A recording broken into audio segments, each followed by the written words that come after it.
Hi there BookTube, it's Eleanor here, and today I'm doing the Mid-Year Freak Out 2016 book tag.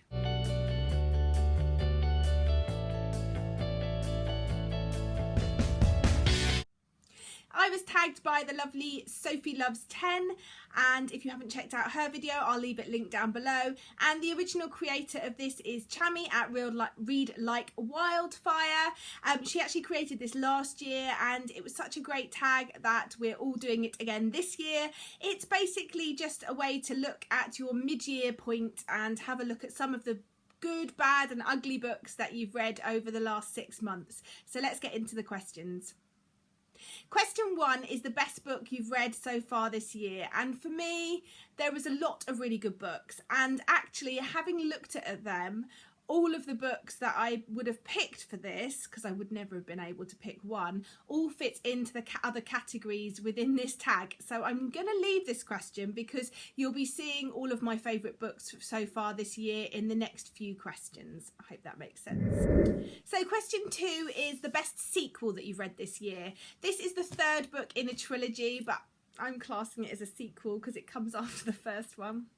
Tentative link, I know, but that for me is Morning Star by Pierce Brown. Now this is an ARC copy. I think the actual copy has a better picture on the front, but I absolutely loved the Red Rising trilogy by Pierce Brown. Morning Star really was just one of those books, and I buddy read it with Caitlin, and I remember us just both going, what's going on, oh my god, and it was just twists and turns and action and unforeseen things happening, and it was just a really solid ending to this trilogy, and I can't wait to see what Pierce Brown is coming out with next. So yeah, this would be my pick for the best sequel so far this year.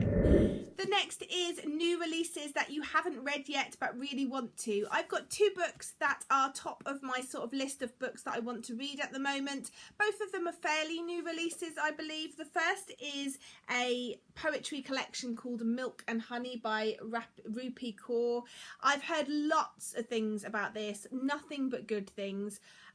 This is a bit of a spoiler for a future book haul, but I don't read much poetry, and I find poetry very hard to get into. And when I heard lots of people across lots of different booktube channels who read lots of different styles of books all saying how much they love this, I thought, yes, maybe there is a book for me, maybe there is a 5-star poetry collection that I'm going to love. So I picked this up, so I'm really excited to try this one out.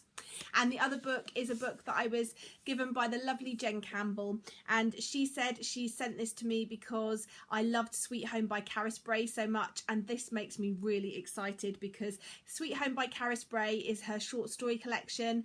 I have only ever read one 5-star short story collection, and that is it, and if she compares this to that, then I'm hoping this will be my second 5-star, but we shall see. And it's called Dinosaurs on Other Planets by Danielle McLaughlin, so I'm really excited to try this as well. So these are both the 2 new releases that I can't wait to get stuck into. Next up is your most anticipated reading books for the second half of the year. I've got 2 that I'm really looking forward to.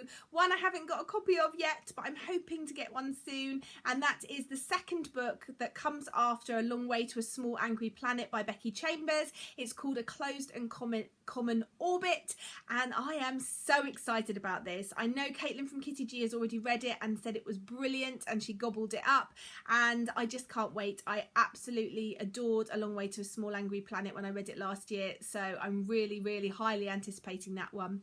And another one that I'm really anticipating is again a sequel, and that is A Torch Against the Night by Sabaa Tahir, which is the second book in the series, which started with An Ember in the Ashes. This is a YA story which I absolutely loved, and I'm so pleased that it's coming out with a sequel, and I can't wait to get to this one. Number 5 is your biggest disappointment. For me, that has got to be The Three Musketeers by Alexandre Dumas. I loved The Count of Monte Cristo, which is the first Alexandre Dumas I read last year. I absolutely loved it. It was a brilliant book, and if you haven't read it, definitely go and read it, and don't be put off by its size. It's so readable. So me and Jackie, who read it together, loved it so much we decided to read The Three Musketeers earlier this year, and I was just so disappointed. It was nowhere near up to the calibre of The Count of Monte Cristo for me. It was a 3-star read and a big disappointment. Question 6 is your biggest surprise of the year, and for me that was Jane Eyre by Charlotte Bronte. I thought I knew a bit about the story of this. I thought I knew what to expect in terms of the writing style going in, but I was totally surprised at how much I loved this story, how much I found it a readable read. I didn't find it too complicated. That sounds a bit silly saying complicated, but I often get put off by classics because I worry that they're going to be a bit heavy going for me, or slower and more character driven, and therefore duller for some reason. It's totally irrational, but this was just brilliant, and it was such a big surprise and such a wonderful surprise. I absolutely loved it, and it's probably one of my top classics now that I've ever read, so that's high praise indeed. Question 7 is your favourite author. That'll come as no surprise. I've read all 3 of her books, A Song for Issy Bradley, Sweet Home and The Museum of You, all by Caris Bray. A Song for Issy Bradley, I believe, was her first book. This follows a family and the grief of a lost child. We follow the whole family, the mother, the father and the children in their grief, and it is a really close look at that, as well as religion. They're all part of the Mormon faith, and so we learn more about that, and this was brilliant. Sweet Home was the best short story collection I've ever read. I haven't read that many, but this was the first and only 5-star read of the moment, and I loved it.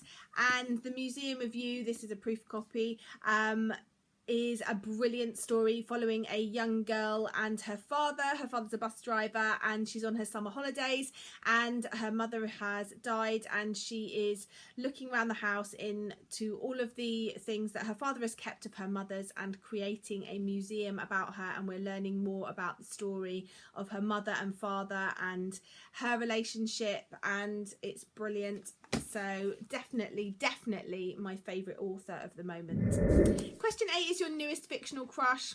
I just don't do fictional crushes, so I'm going to leave this one. Question 9 is your newest favourite character. For me, that has got to be Kimber in Gem and the Holograms. I really love Kimber. She's a bit ditzy, but she's got a really big heart. She forms a relationship with another girl in the other band. I really love how sweet and lovely that relationship is, and yeah, she's definitely my new favourite fictional character. Question 9 is a book that made you cry. That for me, you will have all seen me cry if you watched my vlog when I read this. Paper Butterflies by Lisa Heathfield. I loved this book. It moved me to tears on numerous occasions. It broke my heart in 2. It was well deserving of 5 stars in my opinion, and I just absolutely loved it, and I still think about it now, which means a lot. So yes, definitely this one made me cry. The next question is a book that makes you happy. If you've been watching my channel recently, you know that I have recently discovered My Little Pony graphic novels.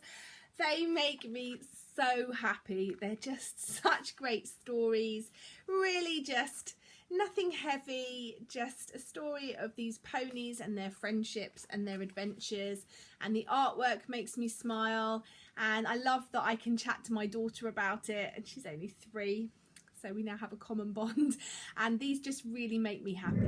The next question is the most beautiful book you've bought this year, and definitely the most beautiful book I've bought recently is called Snake Ropes by Jess Richards. I love a hardback which has the cover printed on it. I love this style of hardback. In fact, it's probably the only style of hardback that I really love.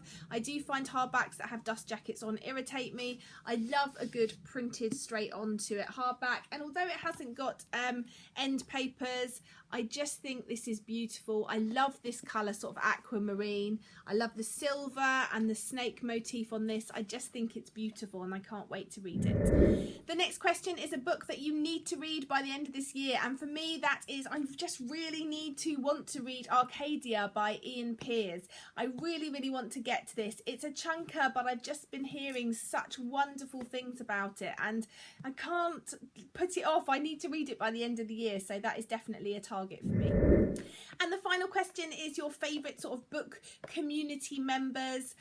I've got so many favourite people on BookTube, people that I chat to regularly, people that I've made friends with. One person, a booktuber that I really enjoyed forming a friendship with this year is Janet from Swirly Girly Reads. I love chatting to her. We have such a good giggle. We always say we were separated at birth. We have very similar taste in books. She's just a very lovely woman, and I just really pleased that I formed a friendship with her and I got to meet her recently, and I'm sure we're going to be friends for a long time to come. So that's been my favourite booktuber recently. A book community member, someone who I got to know a little bit at the end of last year but I've really been enjoying chatting to this year, is Jackie Kate. She subscribes to my channel and she chatted on my videos a few times. We ended up forming a group doing some buddy reads together, and we've been buddy reading off and on you know, every other month or so, and I just love reading with her and chatting to her about books, so she would definitely be my favourite community person of the moment. And oh, there's so many other people that I've made wonderful friendships with. Caitlin from Kitty G, Mercedes from Mercy's Bookish Musings, to name but a few, Sam from Cold Tea and Crumbs, who is definitely, you know, my BookTube bestie. We chat about everything still, and yeah, just I love this community. And middle of the year, lots of love, lots of happy warm thoughts for BookTube. And anyway, that's my questions answered, and I shall chat to you soon. Bye for now, BookTube.